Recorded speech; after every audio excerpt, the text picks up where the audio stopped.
Beirut this morning, and good to see you on this, Nala. It's going to be airing pretty much as we speak, Nala, in the United States. What do we have any sense of what Bashar al-Assad has said? Well, what we know for certain, according to CBS, is that he is trying to do pretty much what Barack Obama is doing, which is speak directly to the American people. Right from the beginning of this, Heather, the regime in Syria has repeatedly talked about public opinion as being one reason why the West should not attack Syria, as among other reasons.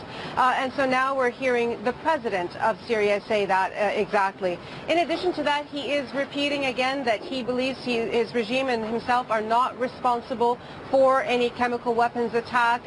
He calls the entire body of evidence that the Americans have presented that he was responsible as a big lie, and akin to what happened in the lead up to the attack against Iraq. And so back, 10 years ago, and he says it's exactly the same kind of scenario. He also hinted that he and his allies, he has a few in this region, would be ready to retaliate should the U.S. make the decision go ahead. So some pretty strong words from the Syrian president today.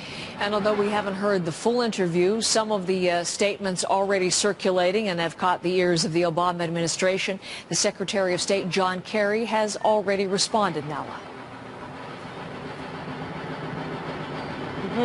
Yes, he was in London with Foreign Minister William Hague, and basically exchanged back the accusation of lying, and basically said that he felt that there was still very strong evidence that Bashar al-Assad's regime was responsible for the chemical attack, and that basically said that this man's words should not be believed. Here's a little bit of what Kerry said about Assad. This is a man who's just killed, through his regime, over 1,000 of his own citizens. Over 100,000, or about 100,000, have been murdered over the course of the last months. He sends Scud missiles into schools.